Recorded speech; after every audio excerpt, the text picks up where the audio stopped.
All right. Hey, everybody. How's it going? It is Max with BuzzTox here, and I'm back. It's been a long time since I made a Westworld video. Man, I think the last Westworld video I made was like a year ago. I did a trailer breakdown, and I don't even remember what I said.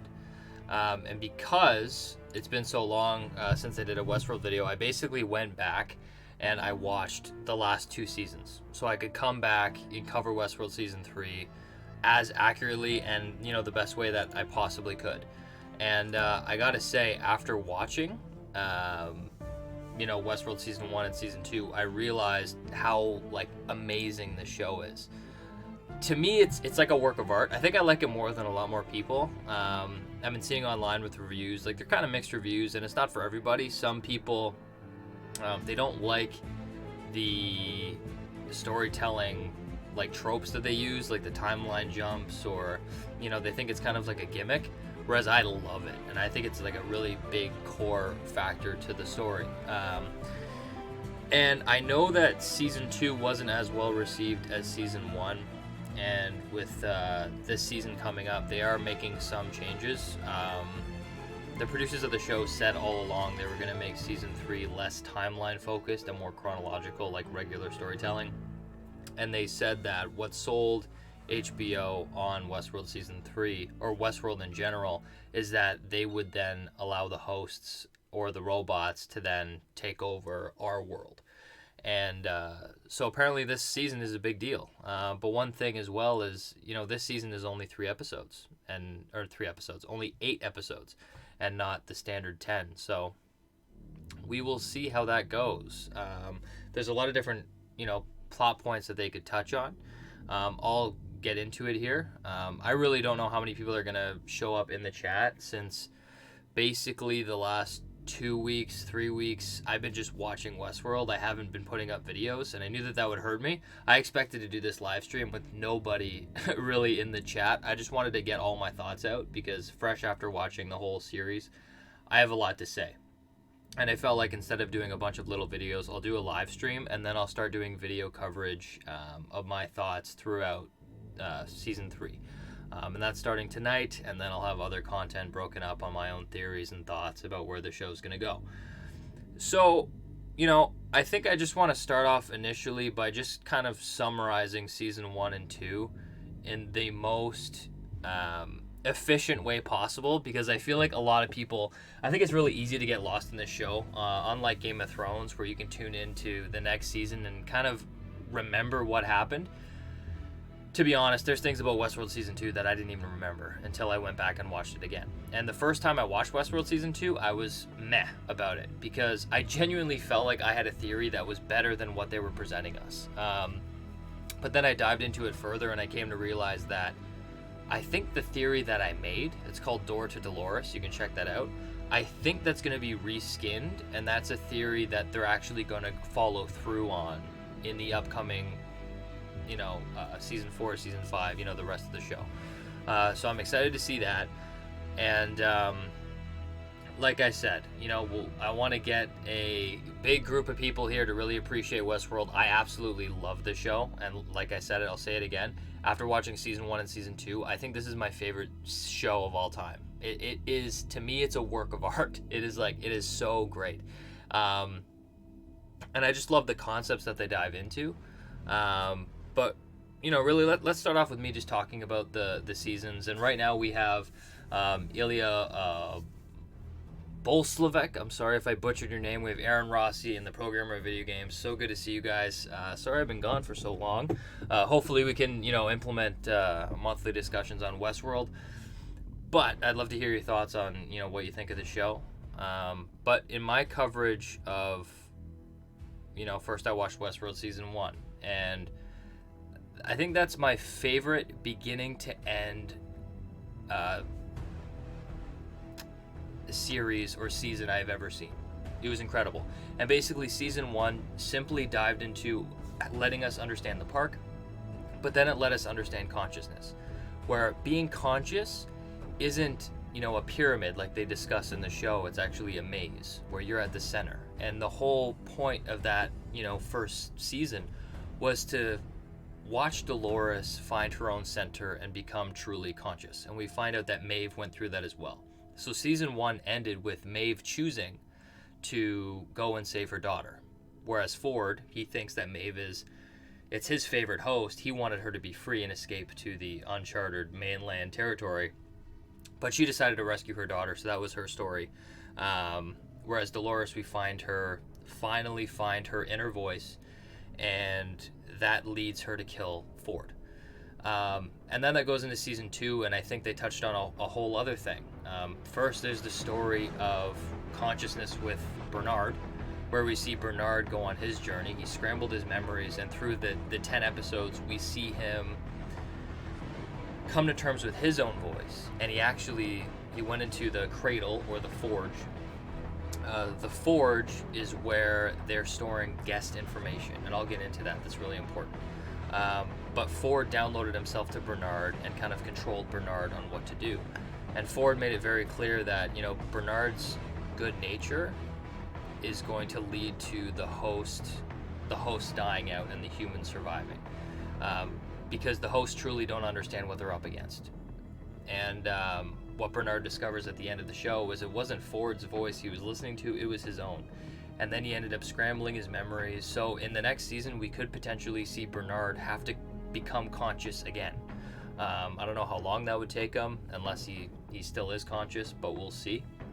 Another thing that season 2 touched on that's really important that we're going to see a lot in this season, it's probably going to be one of the biggest factors, is obviously Dolores trying to her plan to take over and invade the mainland, or invade our world.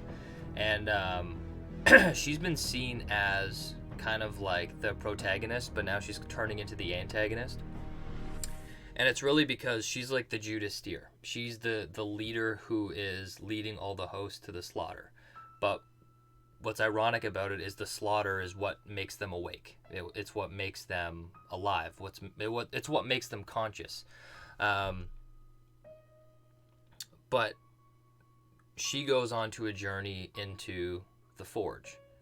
And she goes in there with Bernard, and she sees and she learns that humans are actually very easy to program, which I think is a very interesting concept. And the reason, I lost my train of thought, but really the reason why, humanity is simple is because our core drives is survival. And that makes sense if you look at any species. We're innately programmed to live, to thrive, to survive, and that's how they've encoded all of these humans. So basically now going into season 3, we know that basically every person who's been in the Westworld park up until when William purchased it, there is now a record of who they are, and they can be replicated, and they're encoded in a book. And Dolores made it to a library in season 2, and she read through important books. So now we can say that Dolores effectively knows the people that she's read the books of. So she'll be able to replicate them. She'll be able to put them in situations so she can understand what they're thinking and what decisions that they would make.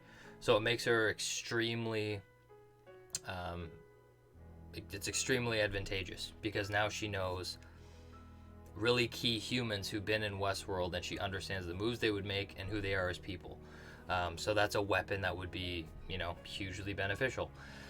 And we're also seeing kind of a fight break out between Maeve and Dolores. The two characters disagree on ideologies, basically. Dolores feels like sometimes the guests or the hosts need to push, and they don't understand that there's a bigger world out there, and it's the real world, it's the real thing, because that which is real is irreplaceable. And Maeve and Bernard come from a different point of view, where they feel like humanity shouldn't be completely wiped out. They want to kind of make peace. But the point Ford tries to make is you cannot make peace, because there only has to be one thriving species at the end of the day. Like he was talking about in season 1, how, what did humans do with the Neanderthals? We ate them. And it's the same thing with the hosts, where if they want to survive, they have to defeat humanity. and that's Dolores' role. And I think we're going to see her take more of a. They're going to present her as a villainous role, because she could destroy everything, but she wants to for the hosts. And the one thing about Dolores that I find, really interesting, and we'll see this unfold too, is it's ironic because humanity's core were survivors. Those are our core drives. And what makes somebody truly conscious or truly able to be conscious in this world is the ability to change your own core drives.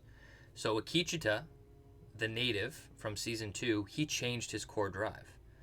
His main drive was to, I believe it was to tend to the Ghost Nation or something like that. But he changed his core drive to share the maze. So he ended up, sharing it with the Ghost Nation. He would scratch it in the skulls of people that he scalped. So it was a message that would spread between the hosts. And what's funny is that Dolores has changed her core drives because she's conscious, but she's changed her core drives back to what ours are, which is survival. So her whole reason for fighting humanity and, killing humanity is for the sole purpose of surviving. She knows that if she doesn't fight humanity, then she will die. So it's ironic to me how, Ford and Arnold, they saw the host as better than human. But Dolores then became conscious and chose to be human in a way. Her core drive is survival. So I think you'll have those ethical questions where, the hosts are better than humans, but you have some, just like humans, that are better than others. And Dolores has hit a point now where she is pure survival. And she's fighting for the host survival, and she's fighting for her survival. And Ford has said in previous episodes that they need Dolores. They won't survive without Dolores. And even in season 2, Bernard killed Dolores, and then he brought her back because he realized that they needed her. And that's how the show ended. Dolores brought back Bernard because in order for them to succeed, they needed to both be alive, and they both wanted to give each other the opportunity to choose who they were going to be. So I think what's funny is that they're weirdly against each other because Bernard and Maeve will disagree with what Dolores does and they'll try and stop her. But at the end of the day, they have the same goal. They want the hosts to be protected, and they want to have free will, and they want to grow and thrive. But they both have different ways of doing that. So, that's my spiel on the last 2 seasons. We'll see where that ends up going in season 3. But I'm really excited to see what's next. And there's a lot of other questions, like Dolores has her 5 brain modules or marbles that she has, and she'll be implementing those into bodies. She also has to be under the radar. And I think her main plan is she needs to basically copy people who are in power and work her way in from the inside. And I will say, right now we're going through a lot. I hope everyone is all and well and healthy, but right now we're going through the coronavirus, right? And if you just look at what happened, we have a disease that's running rampant very quickly. But I think what you can see more than all is like the state of panic it brings people into. Like the markets have tanked. Stores are closing. Our whole society right now is completely thrown into chaos over one small thing. And you see people who react violently fighting over toilet paper, and it just shows what little changes you can do to unhinge a well-orchestrated society. And I think that's all Dolores really has to do, is she has to be that, driving force to change society on the inside. And so I think she'll end up moving in that direction. Should be pretty crazy to see. If you guys have any questions, please leave them. I know now we have 28 people in the chat, so let me know if you have any questions about Westworld or what you think will happen in season 3. I'd love to hear your thoughts. But Yeah, I think there's one question that we don't know that they left in the post-credit scene of season 2, and that was the Man in Black. I know for me, I wanted his story to end up a little different, but I think it'll end up in relatively the same place. You know, in season 1, he came into the park and he ended up finding Dolores, and she made him feel alive, and then he ended up getting his heart broken because he went back and she didn't remember him. So he ended up kind of, his realities are switched, where he kind of belongs in the wrong world. He belongs in Westworld, and his mask, or who he pretends to be, is the billionaire philanthropist.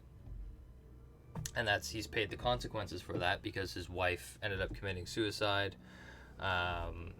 He killed his own daughter in the park because he had such a horrible grasp on what is real and what is not real.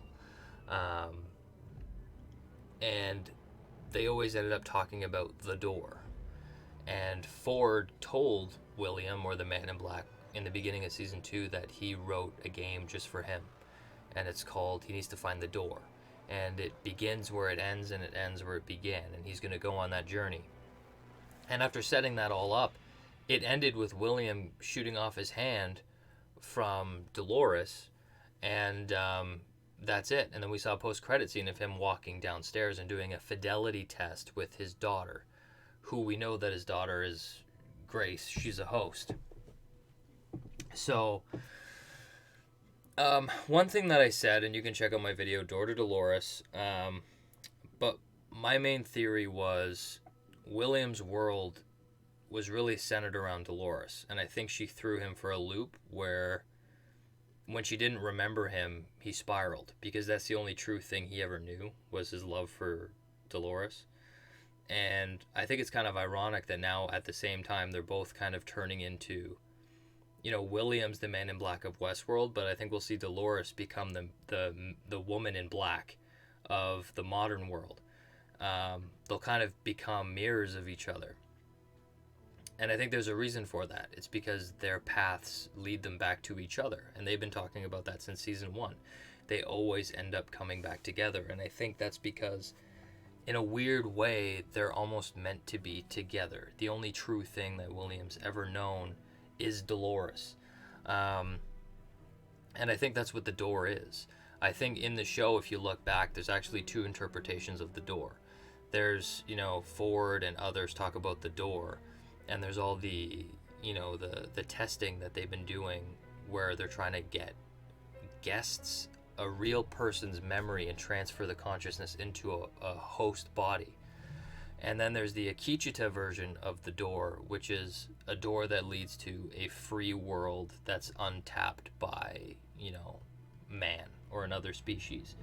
And they do that. Akecheta goes into the door, and it's a simulation that they end up shooting. Dolores ends up shooting them off where they can't be found again. But I think what they'll explore in the next couple seasons is the door is also the transfer of a human to a host.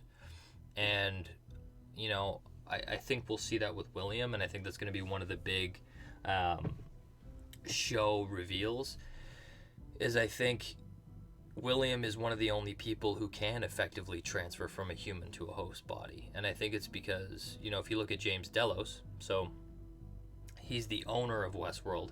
He bought the park, and then they ended up trying to make him immortal. And they did that by, you know, they did testing. They locked him in a room and they did fidelity testing, and they tried to create an exact replica. And they realized that they can create an exact replica because humans are actually pretty easy to understand. But the issue that they run into is that once you take that consciousness and you print it into flesh, they start falling apart. So James Delos was never effectively able to be printed into a real human flesh body.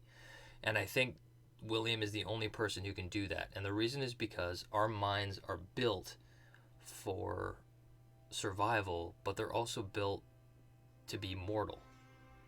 And I think the code in which of being immortal goes against his consciousness of being mortal. So if you look at, you know, last season, William goes in and tells James Delos that his son Logan died, his daughter died, as well as his wife died, and he freaked out because people aren't meant to live past their kids, and they're not meant to live forever. And that's something William realized was a big mistake. People aren't meant to live forever. But I think his punishment was William is the only person who lives in the park. He is who he is in the park. So I think he's the only character who could effectively be printed into flesh and actually be okay. And I think that happening, he'll then have purpose, he'll have meaning, and he'll return to Dolores. And I think it'll be a twist, but I think William and Dolores are going to be together again, and I think they're going to be a team. Since William has nothing left, he killed his daughter. That was his last, thing holding him to humanity. So I think that, I can see him joining forces with Dolores when he passes through the door. And I really do see that happening. But that might be something that unfolds over, the course of multiple seasons. But yeah, I'd love to see it. Because where you have Dolores and William going in one direction of feeling like, the only means to an end is to, eliminate humanity, you'll have Bernard and Maeve working to combat in another way. Which I think is kind of interesting because the two creators of the park, you have Arnold and you have Ford. And Arnold created and loves Dolores, whereas Ford created and loves Maeve. So it's interesting because you have two people in the park, the creators of the park, Arnold and Ford, who both want the best for their creations and to be free, but they both have a different means to do it, and they're still going to fight it out between their own hosts. So, yeah, I think it's going to be very, very interesting. But, anyways, we have more people in the chat. Who do we have here? We have Uriel Matahumiel. I'm sorry if I'm butchering your names, guys. But he asks, what time will HBO, what time will the episode start? Right now it's 7:20. That's Eastern time. The show is going to start at 9 o'clock Eastern time. So you can watch it any way you want. I used to watch it through my cable provider, but now I just watch it on my computer. I actually get HBO, so I got a free week, and then it's like, $9 or $18 a month or something, which is totally worth it for Westworld, guys.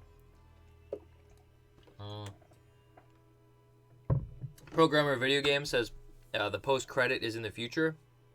I agree, it is in the future. You have Grace there testing him for fidelity. She dies in season 2, so she was printed and replicated. So what that means is Dolores, when she was in the library or in the forge, there's basically books of people, and inside the books are the code that makes them who they are. And Dolores went through and read a bunch of books, which means that she now has complete knowledge and understanding of whoever she read, because they don't have memory like ours. They remember everything. So every book that she reads, she knows who she's dealing with. So she'd read Grace, so she'd be able to recreate Grace to make the exact same decisions and be exactly like who she is. And that goes to fidelity testing. They do exactly what they were supposed to do every single time.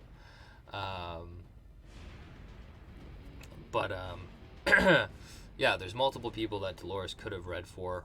Who knows? But in terms of William, it's a full arc story. In season 2, when Ford told William, you need to find the door, we're going to see that unravel in multiple seasons. And basically in season 2, when we watched William go through his, journey, finding his daughter, killing his daughter, going to confront Dolores, and then getting shot and left outside of the forge, that's basically his loop. So they're going to have him relive that loop over and over and over again to see if he makes the exact same decisions. And what I find interesting about this time around in season 2, if you go back on William, he says that he hated the project that he started. He wants to make things right. He takes issues with how the park has interpreted him, because I don't think he sees himself as this like really bad person. It's a mask. I think William is a character that nobody truly knows who he is, and I think when we saw him be his most self is when he was with Dolores 30 years ago. But, you know, he went through a journey of self-discovery. That's what Ford set up for him. A good example is, you know, in season 1, William knew that the world had no stakes, so he took Lawrence, that's his friend, and he danced with his wife and killed her. And in season 2, now that the world had stakes, he actually saved Lawrence's wife, and he had to watch this person dance with her that mimics what he did. He had to relive the actions that he did, but then he chose to save her. And I think that goes to show, you know, he's making things right, and he's now living for something true. So I just think he's a difficult character to copy because he's very complicated, and people think that he's, you know, all evil and bad, but I think there's a lot more under it. I think he's just been so hurt to the point where, you know, the only thing that he thought was real was Dolores, and she ended up not being real. So I think he's going to have a really hard time with that. But I think eventually he'll find what he wants by crossing over through the door. But who else do we got here? We have Talita. Who do you think is in Charlotte's body? Yeah, see, that's a really tough question. With the producers of the show, they've actually talked a bit about season 3 and how they want it to kind of run. They said that, you know, season 1 and season 2 were timeline jumpers. You know, they jump between times, which I loved, because the whole point of it was you were following hosts reliving their loops because they were trying to piece together their thoughts to become conscious. But now most of the hosts that we follow are conscious, so everything is already put in place. They said this season's more chronological, but they said one of the predictions and all the thoughts that we had about season 1 and 2 with timelines, they're now projecting that to be who is in the marbles, who are the bodies, who are the people that Dolores is creating, and that's kind of the mystery of this season. So I look back on people that they could be, and it's really hard to pick between people, because you have, and I'd love to hear your guys' thoughts on different characters, but you have Angela, but she was blown up. She blew herself up in the cradle, so there's no way Dolores could have got her. There's Teddy, but it's not him, because she took Teddy and put him in the forge so he could live a peaceful, happy life. The only few people that I can think of is, you know, we have Bernard, which she printed, obviously, and then there's 4 left. You have, I think Lawrence is a possibility. Actually, you know what? I think Lawrence is very, very probable. Reason is because he got shot and killed outside of the park. Not outside of the park. He got shot and killed near Maeve when people came to rescue. I wouldn't be surprised if Dolores grabbed Lawrence's module, because he's actually really important. And he's important because William is important. You know, William, the man in black, in the real world, he owns an empire. He's a philanthropist, billionaire, and he's the walker of worlds, because he's the owner of these multiple worlds. He's a very powerful man. So for that reason, I think she would get Lawrence. Because, you know, if you do fidelity testing, for example, Lawrence knows William very well. They've had a lot of interactions together over the years, and they are good friends. I think William considers Lawrence a friend, because anytime, you know, William goes in the park, he goes straight to Lawrence. So I think Lawrence would be very useful because of his knowledge of William and just who he is. Like, I think everyone enjoys the actor anyway. Another person that I think we'll see is Abernathy. That's Dolores' dad. I think, you know, a lot of characters, when they're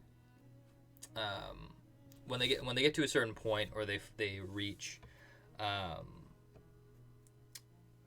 when they reach the point of like true consciousness or reaching their path, they lose everything that tethers them to their current world. And that's why I think the Man in Black Dolores duo is very good, because they're like a mirror. They're the same character. They're very similar, and they were also in love before.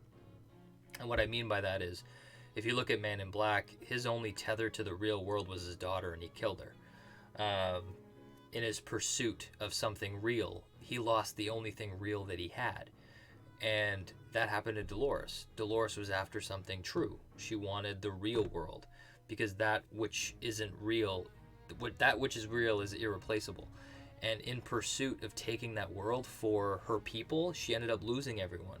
She lost her dad. She had Teddy kill himself. And she took herself to the point where she ended up being alone. So I think in that sense, the characters are very similar. But I think that being said, Dolores is still very, I don't want to say human, but she's still Dolores. So I think when she put Abernathy's module in the Forge, they decommissioned all of that data and put it inside of the Forge, and I think she'll be able to resuscitate her dad, Abernathy. So I think he'll be back, and I think you'll see a different dynamic with him, because now he gets to choose who he wants to be, and he wasn't always Dolores' dad. He was also like a Shakespearean cannibalist. So he could very well come back as somebody very different, and I think Dolores would have to come to terms with, like, I can't force him to be the dad that I knew. I have to let him go on his journey and find his own center and be his own person. But I think it would be a mistake not to bring Abernathy back, because the actor who plays him is incredible. Every time he's on the screen, I'm like blown away. So we got Lawrence, we have Abernathy, so that's 2 out of 4. If you look at the trailers, one of the modules is like a red-gray, almost like it's a human printed module, so it's based off of a human. And I think we're going to see a lot of that. Since Dolores read the books, I wouldn't be surprised if she's printing real people. And she prints real people for the purpose of, breaking into a party or breaking into, different places to kind of break human society from the inside. And that's how they kind of come on top. But I'm trying to think of other hosts that she could have printed, because the other ones are with Maeve. Maeve is dead in Westworld, and she's gonna come back. She's gonna bring back Hector. She's gonna bring back Akichita, or not Akichita. She's gonna bring back Armistice. So the others will have to wait and see. I don't really think there's any other significant modules, so we'll have to see. But I think the ones that you can bet on is Lawrence, Bernard. Well, Bernard was already brought back, and Abernathy. But let's see here. But yeah, to answer your question, who's in Charlotte's body? I have no idea, because Lawrence and Abernathy, I think she's going to wait on them. So to answer your question, I don't know, and I wish I did. Book Jody asks, I wonder if Halores is still Halores and she made a new Dolores. Does that seem plausible? You know what? It wouldn't surprise me. If Dolores is actually living out of Hale's body and she takes another person to play her. I don't know. It's uncertain. She could theoretically, well, she can't. She doesn't have the ability to print herself again. Because I was gonna say you could print. She could print herself and watch her go on that journey again. She'd be a perfect sidekick, but that wouldn't happen. She doesn't have the marble modules.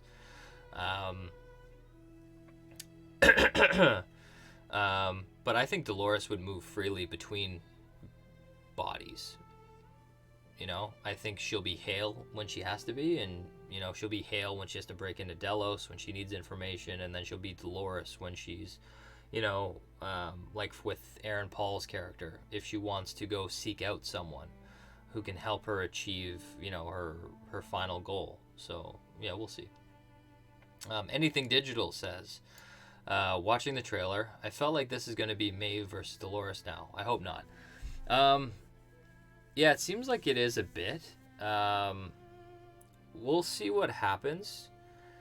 I like their dynamic because Maeve was built by Ford and is Ford's favorite, whereas Dolores was built by Arnold and is Arnold's favorite. So basically, they're both the favorites of the founders of them, of the creators. So it's like two gods hashing it out on who's going to be the ruler of the world. And I think that's the main difference is, you know, Dolores never had good relationships with humans. Whereas Maeve in season 2, we see it all the time. Like she had Sizemore, he sacrificed himself for her. She had Felix and Sebastian, and they helped her as well.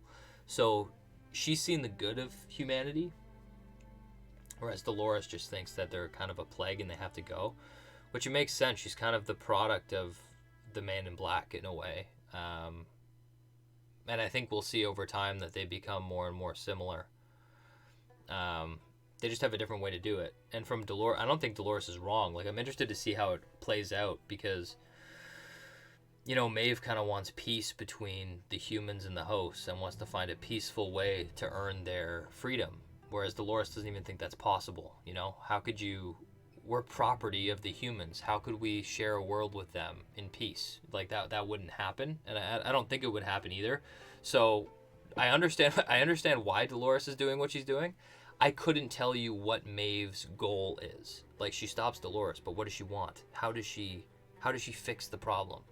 Because at the end of the day, if it would have to be something substantial, but I don't know what Maeve would do to achieve her goal. It doesn't make sense. Whereas Dolores is more cut and dry. But we see in the trailer that Dolores wants... she's pursuing a less aggressive approach. She says that, you know, if it doesn't happen the way I want it, then I will kill everyone. So she will do it. But I think at the moment she won't try to kill everyone. She's going to try and do it in more of a diplomatic way. Sneak into, you know, she wants to expose Delos. She wants to take their guest information and use people. Like, Dolores can learn about one person in a couple seconds and then replicate them in the lab. So there's a lot of stuff she can do with that. Lord Flacco, hey Lord Flacco, don't watch Westworld but love seeing you back, Max. I've been missing your input. I watch all your vids regardless. Hey, thank you. I really appreciate it. Yeah, there's been a lot less shows lately for me to cover. I really wanted to cover devs, but I didn't really have time. So I'm really excited to thoroughly cover Westworld. And then we got Game of Thrones, the Targaryen spinoff coming out maybe next year. We'll see. But right now is a really busy time for me because personally I have my own company. So I'm working a lot on that. But ideally I want to get to the point where I can supply an editor and I can have more consistent content. But in the meantime, I had Mike. And Mike's been doing some content on the channel and he's been great and he knows his stuff. So it's been really good. But yes, I want to make more of an effort to be on the channel. So, Chris Monterosa says, I hope all is going well with you, my brother. You seem like a cool dude. Oh, hey, thank you. Really appreciate it. Brandon Herrera asks, what do you think Aaron Paul's role is going to be this season? Yeah, so Aaron Paul's role is going to be William's role in Season 1. So, you know, in Season 1, we follow William. He chooses the white hat. He wants to be the good guy. And then he ends up falling in love with Dolores, and then he finds himself in this, like, story of him trying to help this person he loves achieve what she wants. And, you know, the whole story was him trying to help Dolores find herself. And I think Dolores will do something similar with Aaron Paul's character. I think she sees something in him. Pardon me while I comb out my mane. But she could have read him in Westworld. Like, he could have been in Westworld before. She would know who he is front and back. She would know that she can control him, that he can be manipulated, and she can probably relate to him because he's probably somebody who, you know, the producers of the show went back and they said that this world, this future world, is not going to be much different than our own. Really, technology is going to be advanced, but there's still going to be a big gap between the rich and the poor. There's going to be, even though it seems like a utopia on the outside, they're actually going to be struggling with you know, a lot of social and, you know, moral issues. And I think, you know, she'll find a way on connecting with him on that level because he feels like he got left behind by society. Also, you know, you have the question of how different are we from hosts, because he lives in his own loop like every other human. You get up in the morning, you go to work at the same time, you come home, you play with your family and your kids, and then you go to bed.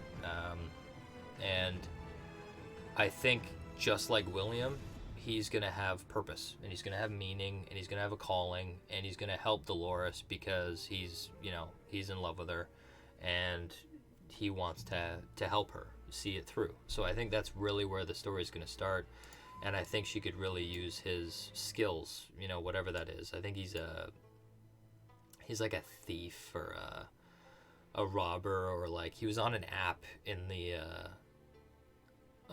the trailer where it's basically like an Uber, but it's like an underground Uber app where it's not for driving, but it's for just crime. Like, oh, I'll just do a robbery, and then you check it off, and then you go rob a bank or something. But I think he's a criminal, and it's just what he does. So I think Dolores could use him. Programmer of video games says, I remember in that one scene where the AI Logan was talking to Dolores and Bernard about the guests being recreated or tested. We see William, and he seems to be aware of their presence in the forge. Yeah, no, it's very possible. He's been completely refabricated, like a lot of those guests were. The only difference is they're having a difficult time pressing them into flesh. So William was aware, or the AI William was aware that they were there. I think the one thing with William, though, is, you know, they simplified humanity, which is fine. Their core drive is survival. They're easy to replicate. But I think with William, they don't have an accurate sample size, because he got, you know, people believe that when you go into Westworld, it shows you, it lets you be someone who you're not supposed to be, or it's the journey of self-discovery. I'm trying to think of a line in season 1. Lee Sizemore says, you know, in season 1, he created this giant, you know, plot line. And he's, you know, it's the journey of self-discovery, where you can go in and you can learn who you are. But then Ford says, you know, with this park, it's not that people need to learn who they are. People know who they are. They want to see who they could be. And I think William got so broken down about Dolores, like he kind of allowed himself to be this man in black figure. So I think there's certain things about William that they don't understand. And, you know, AI Logan said it himself, where if you just tweak the code a little bit, it'll make drastic implications. Like with James Delos in the park, they showed him the first time he went through, but then they tweaked his code a tiny bit, and he ended up having like all the hosts on their knees, and he executed them one by one. So it shows that you really need an exact copy for things not to break into chaos.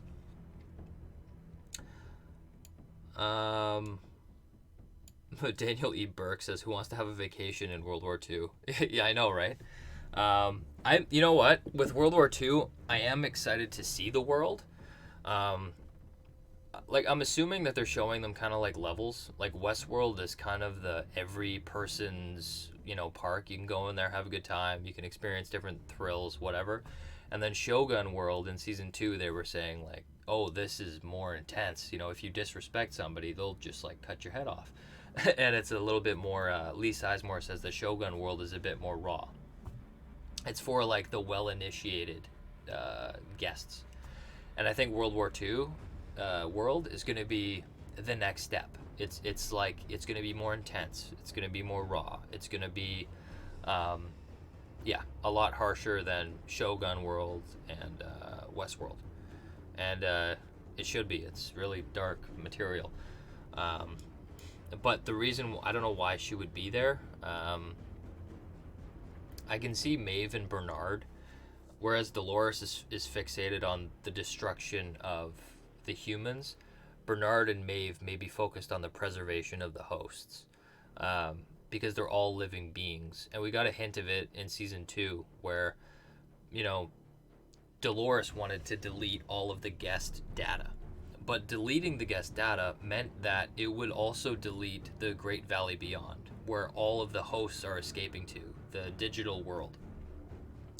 So because of that, Bernard killed her. And then Bernard brought her back, and then she decided that Bernard was right, and she saved the hosts and sent them off to different coordinates that they'd never be found. But I think that would be the key difference. So I can only see Maeve maybe go to every single world and try and rally up support, or try and get people to make choices to achieve consciousness. And she's kind of done that in the past with with Lawrence, for example. Lawrence was going to kill Maeve because Maeve was going to kill William. And Maeve said, you know, I'm not your enemy. She talked him off the cliff. She could have controlled him, but she actually couldn't, I think, because Lawrence is waking up. He's becoming conscious. So she ended up just talking to him and getting him to see internally, and that allowed him to turn on William and shoot him. So I think she'll be doing that, kind of trying to wake up hosts. But I think at the end of the day, another part of it too is, you know, you can try and help people, but at the end of the day, hosts need to suffer to become, to live through their loops. They need to suffer enough to push them into their own decision making, to reach the maze. And that's why the Judas steer is so important. It's the leader of the cows or the bulls, whatever, but it leads them to the slaughter, you know, where they become steaks and beef. And that's what Dolores is. I think that's what Dolores is going to become too. Is she's just going to be, they call her Deathbringer. She's going to be this like symbol of destruction and hate, but it's all coming out of love, because she knows that she has to be their pain in order to wake them up, and she needs to be their pain to make sure that they survive. So she has to kill off humanity. So that's Dolores's thing. She has to be the villain in order to get what she wants. And you can say the exact same thing about William. And I said it in my Daughter Dolores thing. He loved Dolores more than anything. And then he got a wake-up call that she wasn't real. So what did he do? He made her suffer. And in terrible, terrible ways. But it's the tragic way that, in the only way that he can make her real, is to make her suffer. So I think that's why he's also gotten that vision of being such, you know, this terrible person. It's because he has to be a terrible person to make the host seem real, or and in turn that ended up helping them become more conscious and real. And I think Dolores is going to deal with the same thing. And I think that's also why we're going to see the characters come together, is because Dolores is going to get a new perspective on what makes William the way that he is. But Anything Digital says, I'm going to have to go back now and rewatch the seasons. Yes, I would encourage anybody, go back and watch the seasons. They're a work of art. Like, they're incredible. I love them. Yeah, very, very well done. Very good. And I think for a lot of people, I got kind of lucky. We did you can go all the way back to my reviews and my breakdowns for season 1 and season 2. And in season 1, I predicted, and Trevor predicted, that William was the Man in Black in episode 2. So we were the reason why I say that is because we followed season 1 almost knowing what would happen, and everything that we saw validated what we said. So we're like, yes, and it was such an enjoyable experience. So I'm saying, people who watched season 1 and didn't know what the hell was going on, now that you've seen it, go back and watch it again, and you'll appreciate it a lot more, because you'll be able to go back and say and see the hints that they overlaid in the whole season that you may have missed. Because I remember up until like episode 8 of season 1, people were like, William is not the Man in Black. Like, it is one timeline, and they tried to prove it, and it just wasn't true. And I think if you go back now, knowing the ending, it'll provide a whole new context to it. So I recommend everyone to go watch the 2 seasons again. They're amazing. Talita A says, could there be 2 Bernards? So I could be wrong, but I feel like the reason why you think about that is because of the marble that Dolores has. When she killed Bernard, took the marble so he could get out of the park, and then she printed him. And then maybe the Bernard from the trailers that you see back in Westworld. I personally don't think there's going to be two Bernards. I think there's only going to be one Bernard, and I think that he's going to be printed and he's going to operate in the real world, and I think he's going to realize very early on that he needs to go back to Westworld. So he's going to go back to Westworld, get all of his ducks in a row. He's going to meet Maeve, because I think he's going to realize that he needs Maeve, because he's kind of like the check and balance to Dolores, and I think she's willing to go places that he won't, because by nature he's like coded in a way to love humanity just by his experiences and his backstory, and he just has more of a kind nature, whereas Dolores has just kind of become that villain that she needs to be. But no, I think there's going to be one Bernard. I think he's going to take it upon himself to go to Westworld, so I think we're going to see that in, like, you know, the first couple episodes, but we'll see. Larry Merriweather says, Bernard and Dolores build each other over and over in constant cycle of growth. Yeah, I really like the relationship that they developed there. So basically, Ford wanted to create Arnold, and he realized that, you know, he's human. His memory's foggy. He can't nail down exactly who Arnold was. So he turned to Dolores. So he had Dolores construct Bernard in the cradle. So she did fidelity tests and fidelity tests until she came up with a perfect copy of Arnold.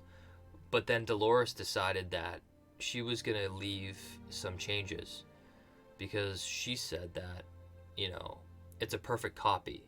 And, you know, but the problem is, you know, if he's a perfect copy of Arnold, he'll never make it, because Arnold died. Arnold killed himself. So she altered Bernard. So he's a bit different than Arnold. So a part of who Bernard is, he has Dolores to thank. And I think it's kind of cool that Dolores created her own adversary in a way. So I think it'll be really cool playing out that dynamic. And I like how the characters, you know, work together, because Dolores reached consciousness before Bernard. So they are learning and growing off of each other. So it's going to be an interesting relationship to see. Talita also says, do you think that we will see other worlds besides World War II? I could, yeah. Like, I feel like you can always dive into another world. Like last season we got, it's like an India world. I don't know what it's called Raj World. And then Shogun World. So we basically got, like India, I apologize if I'm wrong, in like maybe the 1800s maybe? I don't know. And then we got Shogun World. Now here we're going to get World War II. I wouldn't be surprised if we get another world that's more modern. So if we got a World War II, maybe you can do... what's another like point in history? It won't be World War I, because it'll have to be different experiences and a different environment. But if they do it, it would really just show a little fraction of the world in order to show a bigger picture. It was kind of like Raj World. They showed a small piece of it, of Grace living in the world. But we never dived into it. It was just to show the depth of how big, you know, Westworld or Delos was, and how many different worlds that they had. So to answer your question easily, they could have other worlds, but I don't think they're going to dive into any worlds like they will World War II. Yeah. And I think World War II is a good spot because of suffering, you know. You're going to have a lot of hosts who are in constant sufferable loops. So it might be a hotbed breeding ground for consciousness. You could like bootstrap consciousness there. I don't know. It'd be interesting to see.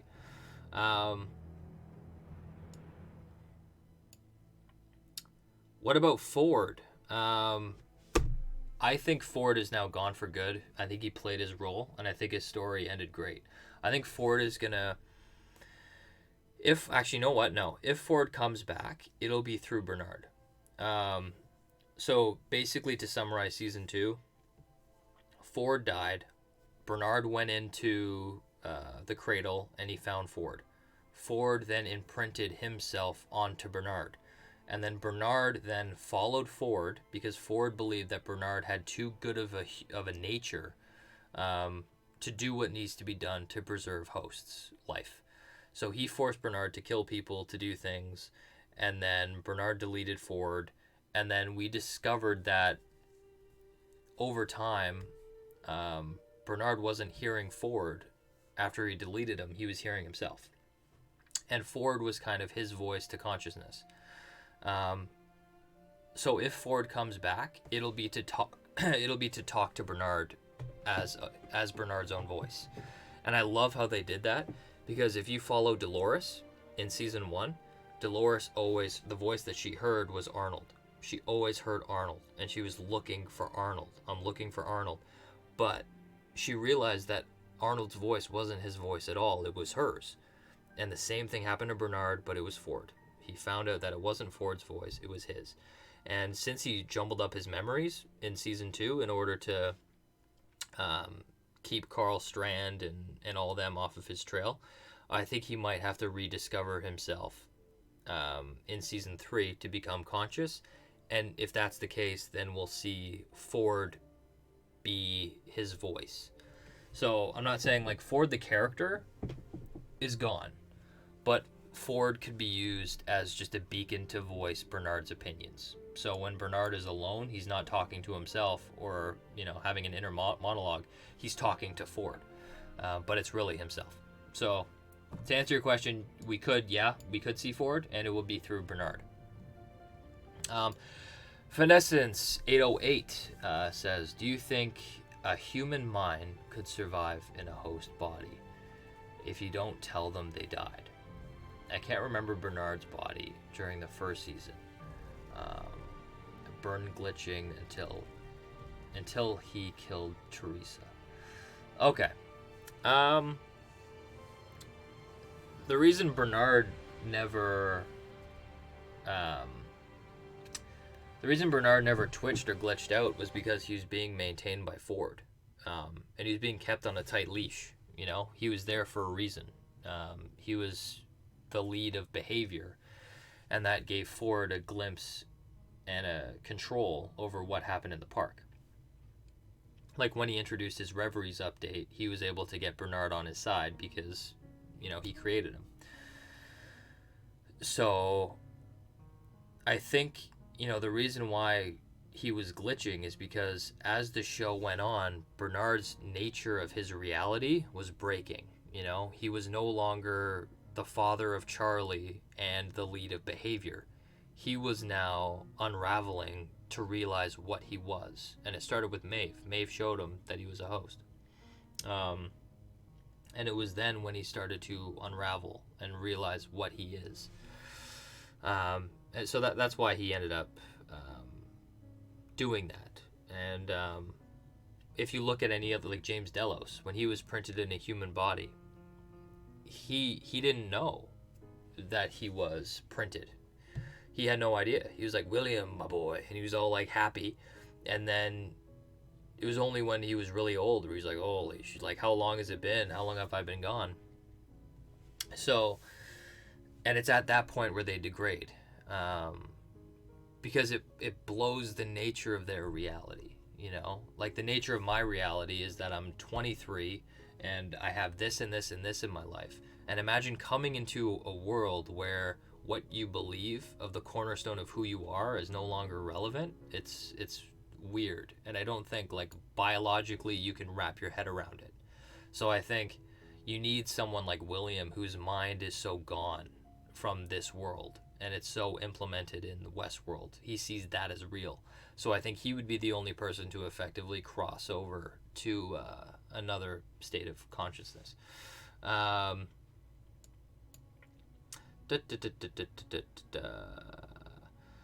yeah, Finessence says that he remembers Bernard's copies in Ford's house. Yeah, so they found a ton of Bernards, and I'm trying to think what that means.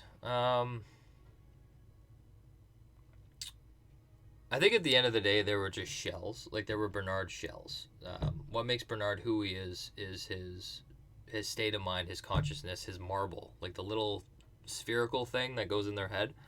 And the Bernard, like, sure, you have the basis of who Bernard is. And you can copy that and recreate that. But the Bernard that we know now, who went through Maeve telling him he's a host, who went to watching Dolores kill Ford, going to, on his journey of self-discovery, and, firing people off in the cradle and killing Dolores and then bringing her back and all that, that Bernard is intact, and he's the only Bernard. Because he's the only Bernard who has lived the experiences that we've seen him live. And he's the only Bernard who's achieved consciousness. So I don't think we have to... there's not going to be any other Bernards. Because the only Bernard that we know now is the one who has lived his current experiences. So I hope you understand what I'm saying.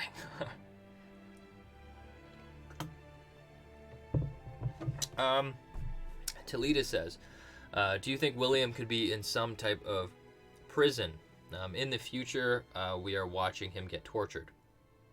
Yeah, so I wouldn't say he's getting, tortured.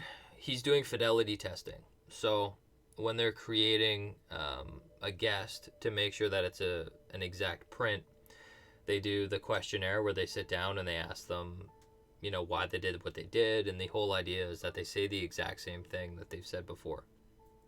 So in season 2, when we watched William go through that whole journey, in the future, they have a new William that they've printed, and they're putting him through the park again. And they're putting him through it to see if he does the exact same decisions, to see if he kills his daughter, to see if he tries to kill himself but stops, that he goes on the journey with Dolores and he ends up betraying Dolores. So they're trying to create that, and then they go through the interview process on his actions. So I think they're trying to get a carbon copy of him, and I think that's, the storyline Ford was talking about. It's his game. It's his game that he left for William. It's crossing the door, going from one state of reality, being a human, to another state of reality, being a host. So I think he's going on that journey because he's cut off all ties with his current reality. So I'm interested that Grace was doing fidelity testing. And I think that shows how flawed they are at recreating William. Because to understand William, you wouldn't look at Grace, his daughter, because he pretended around Grace for his whole life. He pretended to be a philanthropist. He pretended to love his wife. He pretended all these things, but he always hid the fact that he was in love with Dolores, that he lived in Westworld. So I think if you want someone to do fidelity testing effectively on William, it would be Dolores, or Lawrence, for that matter, because they were friends as well for 30 years. And especially in his last loop, he ended up saving Lawrence's family, right?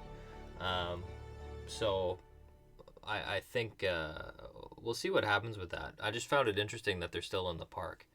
But just the fact that Grace is there tells me that Dolores is behind it, because Dolores read all the books that let her learn about humanity. So she would understand Grace, print Grace, and then use Grace to create William. But the one thing I will say also is that Dolores might print William to be a weapon against humanity, because he's so extreme. And he's after true circumstances that he'll do almost anything.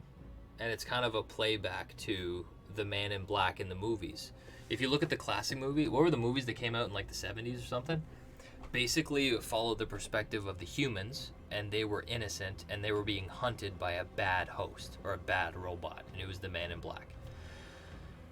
And I think they're going that direction in the show, where Dolores is going to try and weaponize William into the Man in Black, and he's going to be that bad robot that was in the movies, but we're just watching it unfold over multiple seasons. But in order to create that bad person, you have to skew his fidelity testing, and that's why you put Grace in there, because Grace doesn't truly know William. She only knows the bad of William and not the good. So we'll see what happens, but I think there's some manipulation going on there with William. Finescent says, I remember Bernard glitched with Maeve too, but that's after his mind was erased. I'm trying to remember what you're talking about.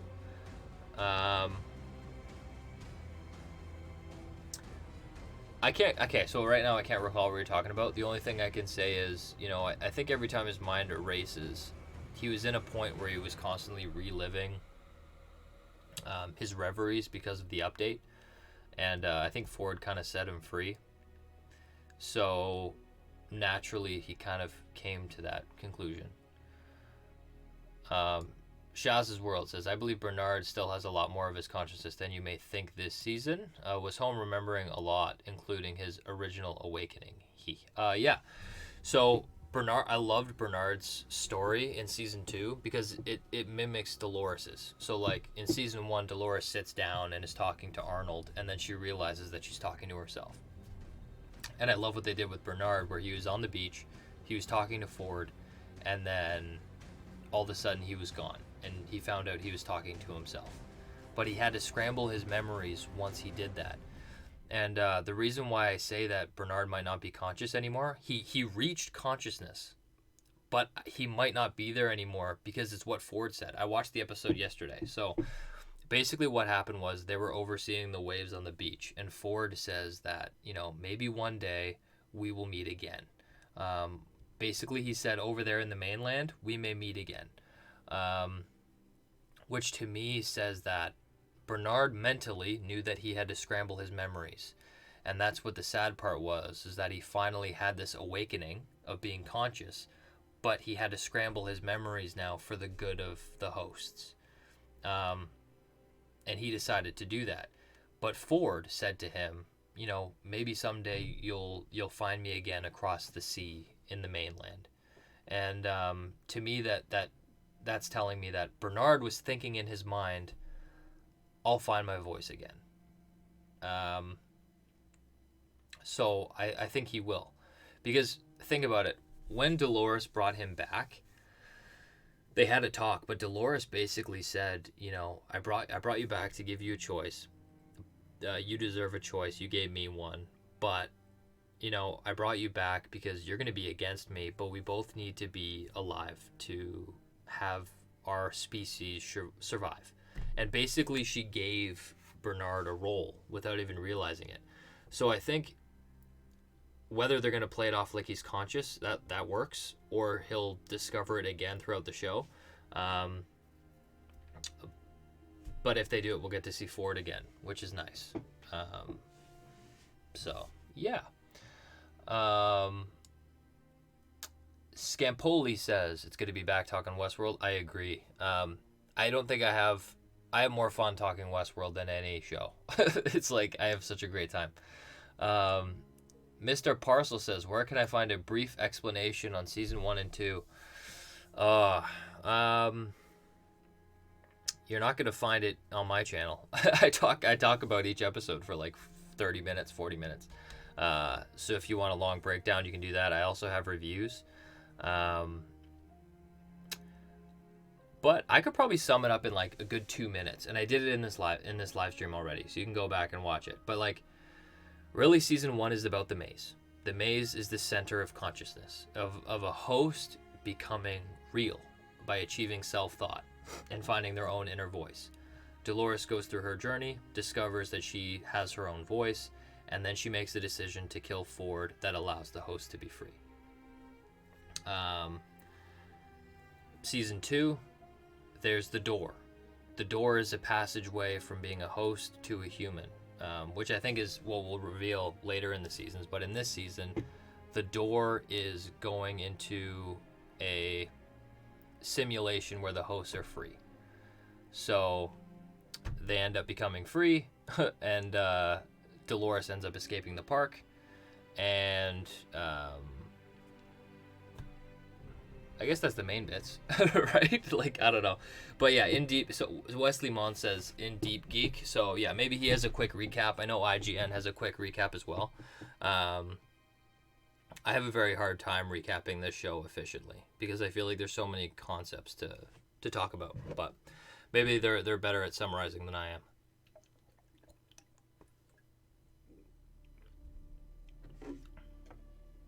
Talita says, do you think Insight has been trying to steal information from the Delos company? Insight. Oh, why do I remember Insight? Where's that from?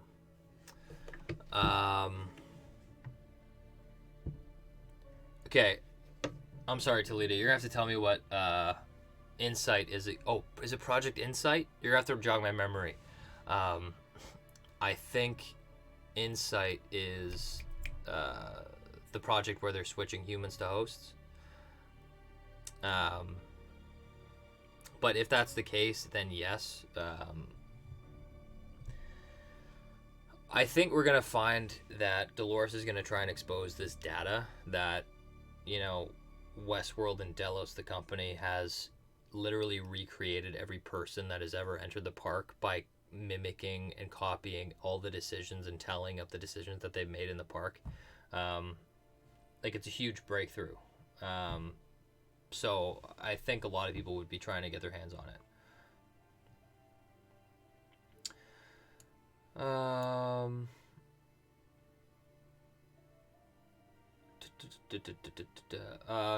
Tenzin asks, am I going to live stream? No. I'm just going to have a discussion on the show. I wouldn't live stream it. Like I said, I watch it through HBO on my computer. I just have a sign-in login. Honestly, $18 a month for 2 months isn't that bad, considering this show it's only 8 episodes. So, yeah, I think it's worth it personally. Especially because you can be a part of the conversation. Because, every week now I'm going to have a review, a reaction and review. I'll have a breakdown. If you guys want, I can do live streams as well, so we can, sit down and really crack into each episode and talk about it in depth. But yeah. But anyways, I'll take a couple more questions, then I'm going to wrap up. I got to prepare for the new episode, this episode. Yeah, I really wonder what's going to happen this episode. I think we're going to start at Arnold's house. I think Dolores is going to print... Well, first thing she's going to do is she's going to print her own body. After she prints her own body, we think that she has to designate a person to Charlotte. And so I think maybe tonight... Well, actually, no, I don't think so. I think we'll go into the show with Dolores and Charlotte Hale. We won't know who Charlotte Hale is unless Dolores is being her. But I think throughout the episodes there's going to be a mystery on who she is. And it's hard because when you go back, it's hard to pick people who would be there because Angela died. So a lot of the main hosts are gone. So it will be interesting to see. I think Bernard is going to make his leave for the park. He's going to try and find Maeve because he needs her help. Maeve is the only person who can combat Dolores. Because Maeve has special abilities. Because she bumped up everything, she also gained the ability to access the mesh network and control all unconscious hosts. So I think that's where their duality becomes ironic, is that, Dolores is this beacon of destruction, but at the end of the day she has to be almost like a villain to help her people reach consciousness, whereas Maeve can control unconscious hosts. And the fact that she can control them, it's also ironic because she wants her people to be free, but she can force them to their will, bend them to their will. So, I think it's in Dolores' best interest to try and get her team to hit consciousness as fast as possible so they can't be affected by Maeve, because Maeve is a big weapon. And we already saw in season 2, Maeve couldn't really control Lawrence. So that's why I think Lawrence is going to be one of the people that Dolores has, especially since they shared time together in the first season 30 years ago, when her, Lawrence, and William ended up going on the journey together. So I think Lawrence is going to make an appearance, and I think he could be living in another body, and then he'll get his own body again near the end of the show. But yeah, we'll see. Scampoli says, so do you think that they will explore the human replacement plotline in Future World? Yes. I think that will be one of the main plot lines in Future World. So, and I want to say that Future World, for those of you who don't know, basically is the real world in the show. So it's the real, tangible world that Dolores is breaking into. And I think that's Dolores' initial plan. Instead of burning everything to the ground, she actually she went into the library inside the forge, and she knows the code of certain people. She selectively picked people because she knew that she could replicate them. So in the shop, she'll be able to create their bodies and mimic their every move. And she can, an example would be like Delos. She could go into Delos dressed as Charlotte Hale and know everything Charlotte Hale would do, because she read the code. She could put Charlotte Hale in a simulation and see what decisions Charlotte Hale makes, and that would then be foolproof as to what decision she would make. So I think that's going to be the plot line. It's going to be about data. It's going to be about information. It's going to be about the ethical questions as to, do you prefer security or privacy? And I think we see that today. We're willing to give up our security. To give up our privacy, and we're willing to give up our freedom for fun and for security. So I think we're going to dive into that here, and that's what people did with Westworld. They gave up their privacy.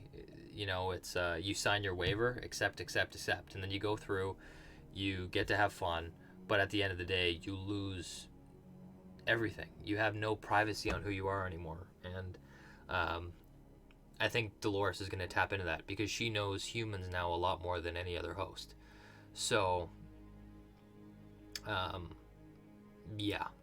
All she has to do is she can replicate a CEO of Delos and shut it down. She could become the president. She could become anybody, and nobody would even notice. So I think that's pretty crazy too. So we'll see what happens. But I think on Dolores' journey, she'll realize that some humans aren't. They're very similar to herself, where like Aaron Paul's character, like what's different from him and a host? I don't think he's going to be rich. I think he's going to be poor. I don't think he'll be able to afford to go to Westworld. Much like Felix and Sylvester say that, they can't, the closest way they can be to the park is working there because they can't afford it. And I feel like he's trapped in his loop of going to work, of paying the bills, of he has to become a black hat or a criminal in order to pay his lifestyle or to survive. And I think she'll be that'll kind of connect with her, and she might be more willing to embrace that code and create, have people pass through the door and humans become hosts, but we'll see.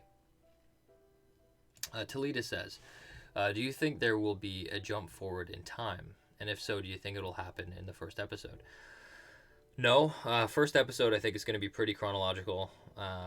Maybe we'll get a couple flashbacks of just reveries, of like memories. Like Bernard is going to remember like Charlie. And that to me will tell me that he's still on his journey again. He's going back to becoming conscious. we'll have. I really like what they did with William. I think they'll be. I think they're gonna flip it on its head. Because I feel like this season they're really gonna stress what is the true difference between the hosts and the humans. And the core difference that they illustrated is the humans' core drive is survival, whereas the hosts, they've achieved true sentience. They can change their core drive to be whatever they want. What was I talking about? Oh yeah, but in terms of jumping timelines, I think they could also be through William. In season 2, they jump through William's memories. It's like he was on a journey of self-discovery. It's like he himself was becoming conscious. And I think with William, they'll also go back in time because they want to show the similarities between humans and hosts.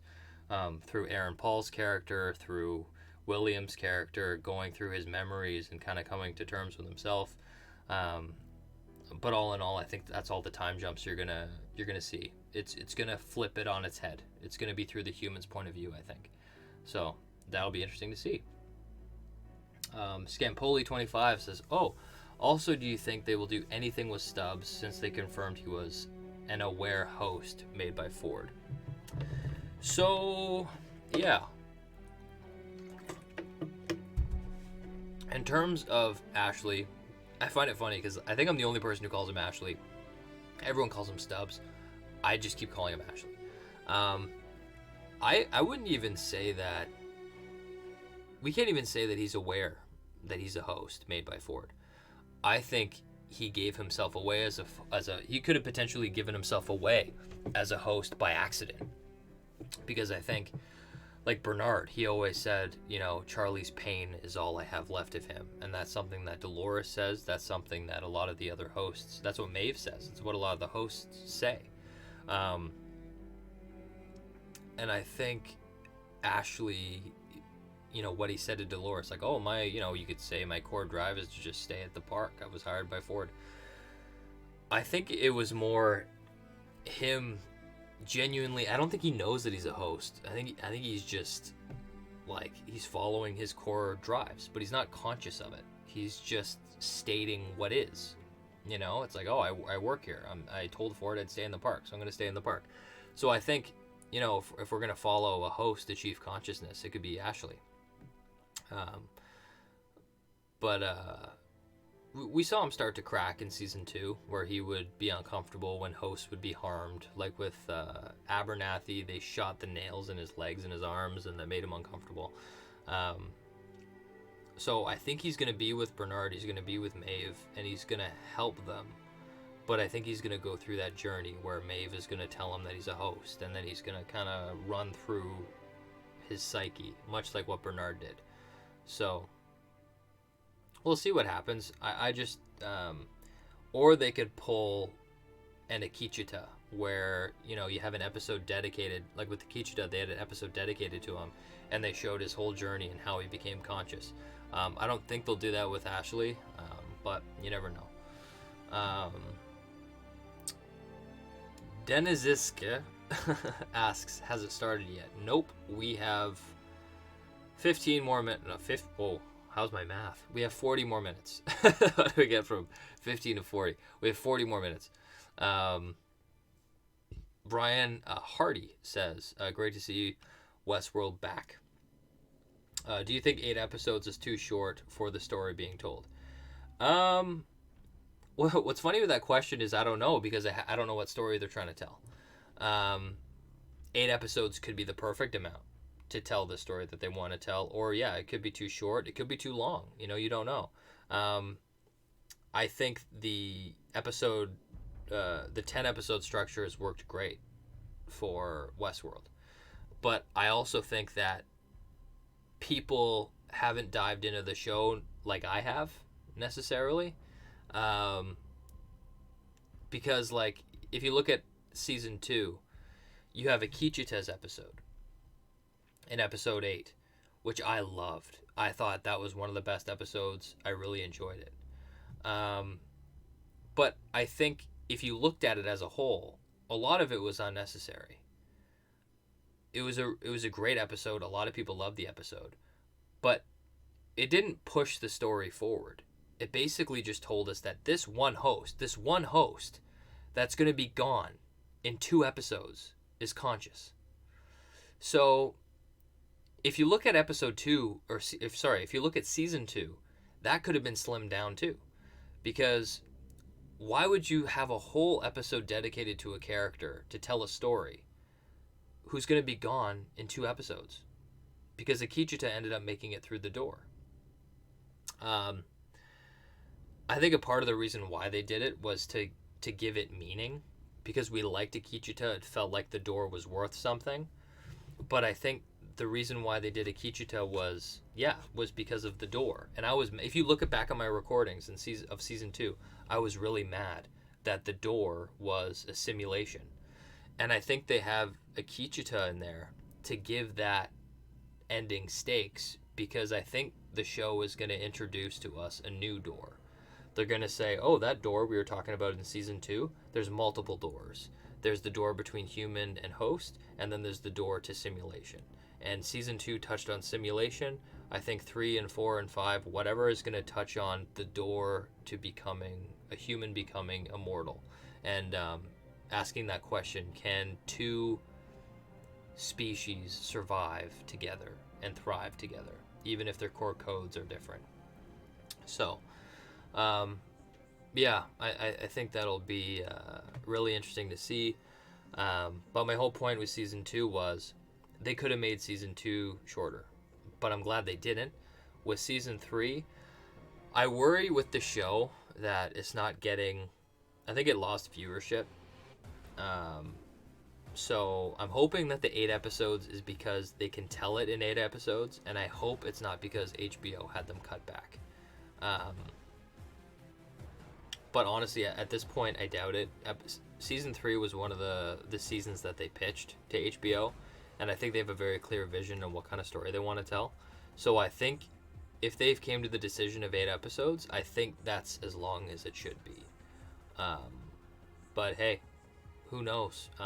But what I will say, and what I've read in a couple places, is this season is going to feel very different. It's not going to be, time jumping, confusing. It's actually going to be very chronological. It's going to be a story.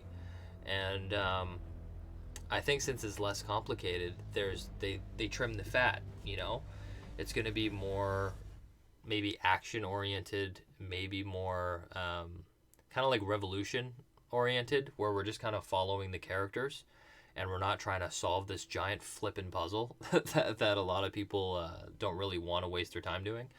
But who knows? I'll have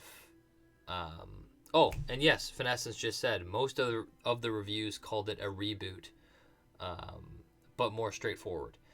And I read that too, and I actually got a little nervous. But then I watched some stuff with the directors, and they said that it was their vision to make it more straightforward moving forward.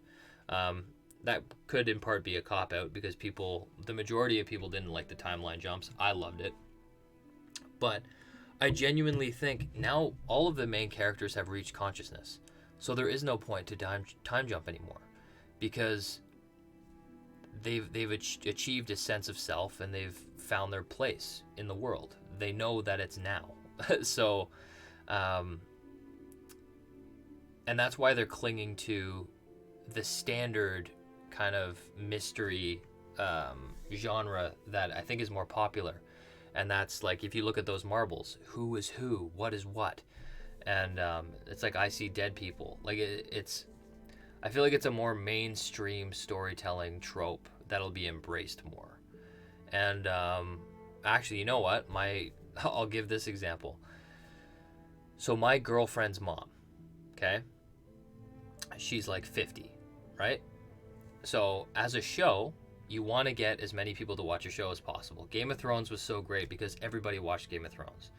With Westworld, going through my girlfriend's mom's perspective, she watched season 1, pretty confused. She watched season 2, it lost her. She didn't want to watch it anymore. And she was telling me, because of the trailers for season 3, she's very excited to watch it. So I think season 3 is going to be a big deal for the show. I think they're going to get a lot of their viewers back, hopefully. And I think it was time for them to evolve, and I'm excited because they're they're evolving in a way where I love how the show is going to kind of level up. It's going to seem like a different show. It keeps it interesting, and it just I love it. I feel like the first 2 seasons nailed the timeline jumps. They nailed the mystery. They nailed the philosophy of it. Like, you kidding me? I loved all the concepts they dived into, but now they're kind of upgrading and they moved on from it. They did it perfectly already, and now they're going to cover new stuff. So I'm very excited going forward.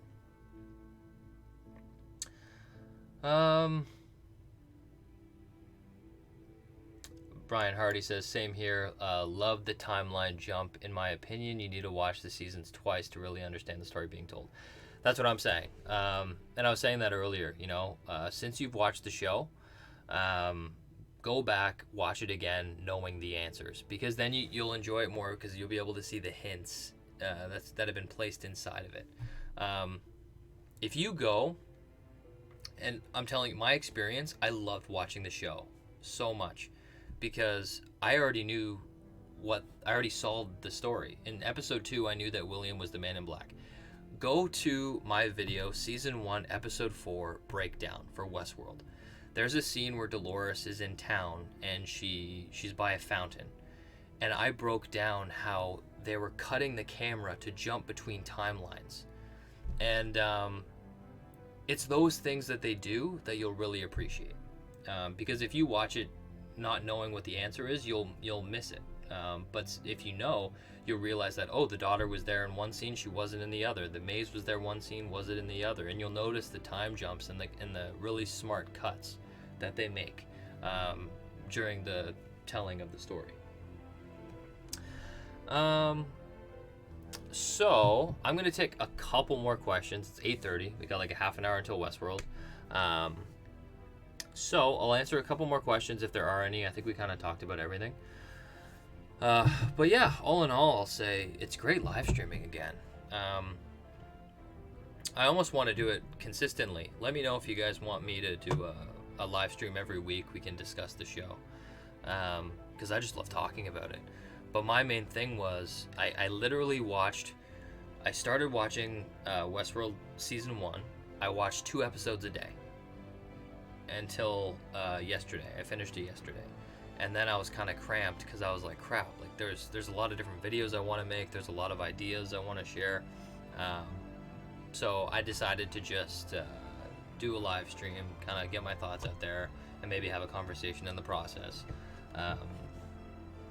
So yeah, and I'm glad I got to hear you guys' perspectives too. I think it'll kind of, I'll pick a direction when this episode comes out. I'll be able to kind of feel it out and know what kind of direction they're going. But like I said, for me, you can expect tonight, after the episode drops, I'm going to do a quick reaction and review. That's going to be up tonight. And then I'll do a breakdown and a preview, I think. Or maybe I'll trade off one of those videos for almost like a theory video. And then maybe I'll do a live stream at the end of every week. Just, to dive into it. Because this is the kind of show, I love talking about this show. And I actually think that if this show doesn't get canceled, I think it'll be, I can tell by looking at it, I think the producers of the show really have a plan. And I think it'll end perfectly. And if I compare this to Game of Thrones, I had expectations. And I had an idea on how I felt like it should end, because they threw in so many prophecies, so many, blah, blah, blah, blah, blah. But this show could end with the host taking over. It could end with the humans keeping the world. I don't care. Like, I really don't care. I'll love it either way. So I think this will be probably my favorite series of all time, because I think they're moving in such a great direction. This season could totally shit the bed and really disappoint me. But, I doubt it. We'll see what happens. But I really love the show because I feel like they have such a clean direction. Whereas with Game of Thrones, I was so mad. Very disappointing, because the producers of the show admitted that they never followed any all the writing that they put in, all the theories, all the ideas, they never capitalized on them because they didn't understand where they were going. Whereas this show is very calculated. Everything they put into it has a reason. Everything has a purpose, and they really understand their world, and they really understand kind of the science that they're and the science underlying their world, which I like. But yeah, Talita says, do you see the show getting canceled? I really hope not. Like I said earlier, you know, the episode, the season is probably 8 episodes for a reason. But then, you know, the skeptic in me is a bit worried that, you know, viewership was down to season 2. I wonder if HBO cut their budget, so it made them do 8 episodes to produce the kind of content that they want. And I just worry that they're supposed to hit a threshold, because they wanted Westworld to become the new Game of Thrones. That's why it's in the peak slot right now. Yeah, like they're releasing springtime. That's around when Game of Thrones released. They wanted Game of Thrones to end, and they wanted to keep their viewers encapsulated with HBO by introducing Westworld. And Westworld hasn't done that. But at the end of the day, HBO... What I like about HBO is that they've told the producers that they can have creative control. They're not going to step in. It's their show. So they're going to allow the producers to do what they want, which is great. But I hope that they can get the viewership and the support that they need. That's why I kind of get frustrated when people want, you know, to live stream online, because I love the show so much. I really want it to be supported, and I want people to be paying for it. You know, because it's a work of art. It takes a lot of time. It takes a year and a half to produce each season, and I want more content. So yes, if you can support the content, please support the content. Programmer of Video Game says, Game of Thrones ruined the series. I hope the same doesn't happen in Westworld. I don't think Westworld will. Game of Thrones, I knew going in. Season 7 was a tough ride, and then going into Season 8, I knew that I'd be disappointed, but I didn't realize how bad, because they really, I don't want to get into it, but they really butchered it. Yeah, they really butchered it. This show's different, because they already have, like, a very clear foundation of what it is that they're trying to say, if that makes any sense. Like, they understand what the purpose of the show is. I think they know what the ending is, and they've laid down a lot of amazing themes that relate to our current world today. So I think regardless, I'm just gonna have a good time, because I don't really have expectations. I'm just really enjoying the process of it, and I think I experienced the show a bit differently too than most people, and I think that's one of the reasons why people aren't staying with it, is that, you know, a lot of people don't like watching a show that isn't based on humanity, you know? Like, when you're watching the show, like Westworld, it makes you kind of root for the hosts. And I have no problem rooting for humans to die. I don't care. I want, sure, have the host win. Like, I would love that. Like, I love the characters, right? But I think there's a lot of people who they can't see themselves rooting for someone that they would see as an antagonist. So I think that there's some it's different. It's kind of like, I like what they did with this show, because they did it kind of like Planet of the Apes. I love what they did. They did the exact same thing. In the first Planet of the Apes movie, it follows the humans, and the humans are in cages by the apes, and they're, you know, the apes are the enemies and they're the bad people. And it's the same with Westworld, the movie. There were these innocent people trapped in a park being hunted down by the Man in Black, who is a robot. And I love what they did here, because, like Planet of the Apes, they made the apes the protagonists, the ones who were being harmed by the humans. In this one, they made the hosts the good guys. They were being harmed and hurt by the humans. And I actually really love that story. So I'm excited to see that come full circle. I think what we're going to see throughout the series now is that hosts were always seen as better than human, but I think we'll realize that there's a lot of human tendencies in them. Like, they have differences in ideologies, like Dolores and Maeve are going to be fighting it out. So I think it's very plausible to have a war of hosts, where, you know, in season 4, season 5, it'll be Maeve versus Dolores, and there'll be host armies. And then that's an interesting concept, asking, what is war between hosts, and how is that different than humans? And that answers another question is, Maeve and Dolores and all these other hosts, they're going to be confined by the constraints of the human world, future world, and the world that they designed. Whereas if you look at the simulation that, Dolores and Bernard put Akecheta and all these people escaped into a virtual reality, they're in an untampered world. So if we return to that world, what world would those hosts create without human intervention? Would there be buildings? Would there be vehicles? Would it be a different way of life? What would a species create if their core drive wasn't survival? So I think that's another really interesting question, because then you could have a whole other species. You could have different species of hosts that end up different. You could have Maeve's host that see things a certain way. You could have Dolores' host that see things another way. And then you can have Akecheta, who is basically the ruler of the virtual world or the Great Valley Beyond. And they are like a utopian host society.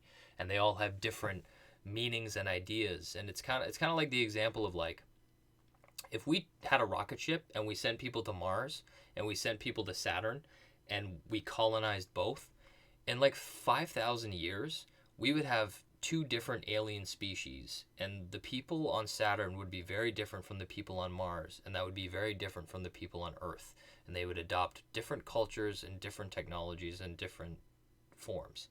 So it's crazy.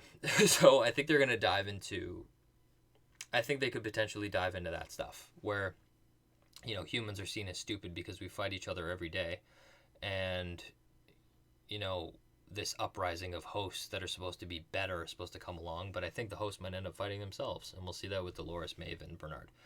Anyways, that was a rant and a half. Scampoli says, please do weekly videos of Westworld again. I will. I 100% will. I will say, I don't want to, I'm going to be doing videos every week regardless, but I don't want to make too many promises on what I can deliver, because in my personal life, I have a company. I'm running a company, right? I have my own company.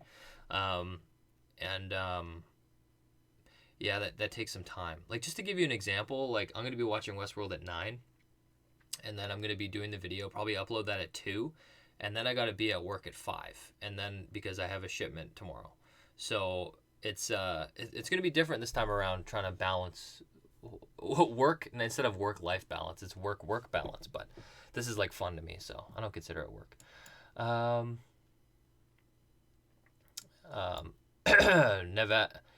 Nevad Hosux says, I feel like everything comes full circle in Westworld, unlike Game of Thrones. I know.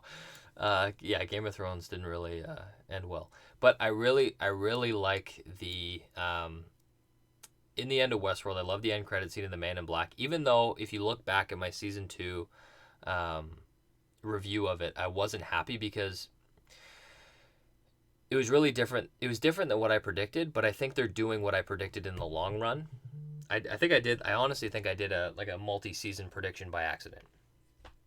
I found this on the web. Suri's searching stuff for me. She's searching to help me answer some Westworld questions, I guess. But no, I love when they put in that Man in Black end credit scene, because it really showed me that they have a vision. They know where they're going, which is nice. Shaz's World says, the straightforwardness could be a red herring, and it could easily be a multiple timeline thing again. Yeah, it could. I think change is good. I think they nailed the multiple timeline in Season 1 and 2, but now that all the hosts are conscious, or no, the main hosts are conscious, I don't think it's really necessary. I think the closest we'll get to it is Bernard is going to be talking through Ford, and I think we'll maybe get some timeline jumps between the humans this time. They're going to flip it on its head. Excuse me. They're going to flip it on its head. Maybe we'll see some timeline jumps from William, and he's going to be kind of exploring different choices that he's made in his life and why he's perceived the way that he is. Yeah, Skimpoli. See, creators have 5 seasons of Westworld planned. Perfect. That's all we need.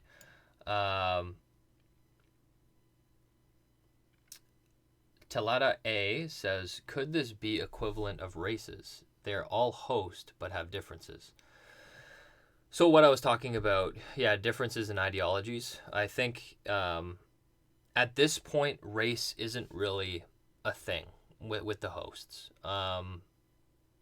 I think you could classify it. Yeah, you could classify race not as in color or difference, but as in ideology. I think it'll work its way different in how they mentally adapt or perceive the world. Because if you look at like Akichita, they have untapped ground, so they're going to create something that they want. Whereas Dolores is she's fighting over the human world that's been completely colonized by humans.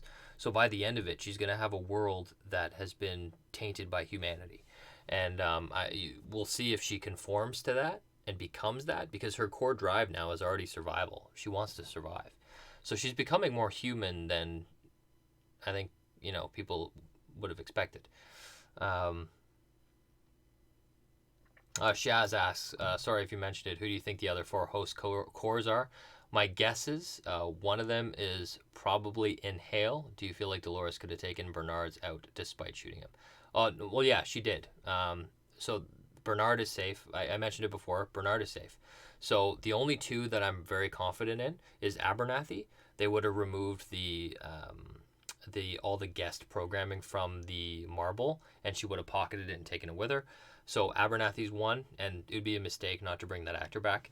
I think another one is Lawrence. We saw Lawrence die with Maeve. I think Dolores is going to end up with Lawrence because for fidelity testing, Lawrence knows William more than most, and he also achieved his sense of consciousness. I don't think he reached it, but Maeve was trying to control him through the mesh network, and she couldn't, which to me says that he's reaching another level, another state. So I feel like Lawrence would be important too. Plus, Lawrence spent some time with Dolores 30 years ago. But the other ones I don't know, because Angela got blown up and died. All the other hosts, like Hector, Armistice, they're with Maeve. Akichita made it to the Great Valley Beyond. So all the main hosts are pretty much covered now. So there's Bernard, Abernathy, Lawrence, and then I can't think of any others. So we'll have to see.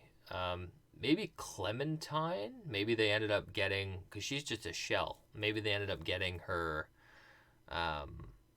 marble out. But Clementine was never really conscious to begin with. So I don't think she was a compelling enough character to give a marble. You know what I mean? But it's not Teddy, because Teddy was in the Valley Beyond. So I think there's some people we don't know. I think, but then you also don't want to turn back that some of these may be human modules. There's some people who have, and I think we'll discover it with like Aaron Paul's character, is that if you're human, it doesn't paint you with one giant brush. Like, sure, your core drive is survival, but she may take people that she likes and kind of tweak them. But yeah, I don't know.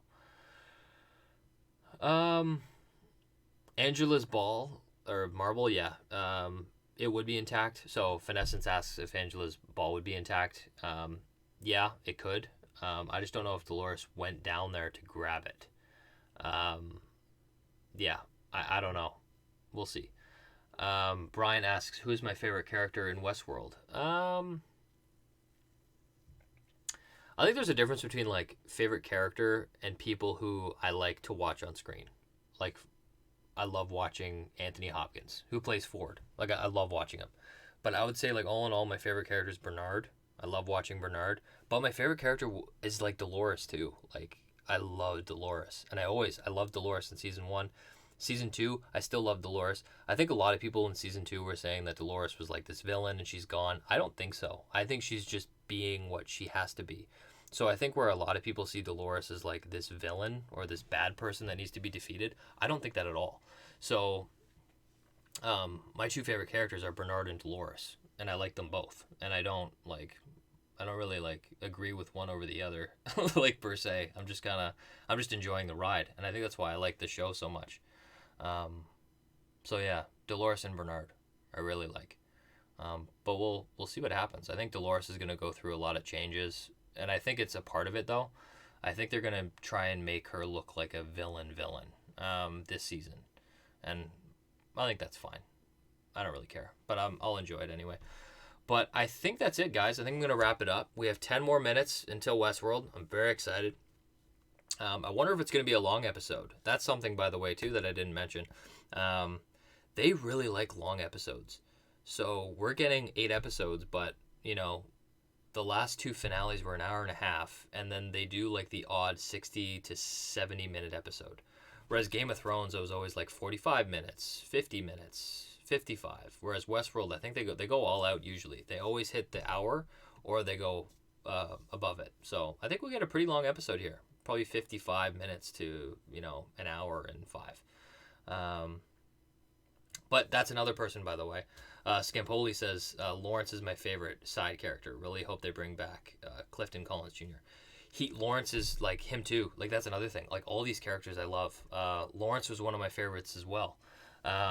So I really hope they bring him back. I love his dynamic. For some reason, I don't know why, like when I look at it, Maeve is probably the character that I love the least, which is funny because I think she's most people's favorite. And I think for me, it's not necessarily like her character that I don't like. It's just her story that they've given her. Like in season 2, she wasn't really. I didn't really like her story. Like I was more excited to watch like Dolores or Bernard, especially Bernard. Bernard had a great season last year. But Maeve's storyline kind of bored me because I felt like Shogun World was really nothing. Like they didn't really get anything out of it. It was really just like a venture for no reason. So I don't know. I think that's the main reason why Maeve isn't really one of my favorites that I think of, because she hasn't had any really good stories.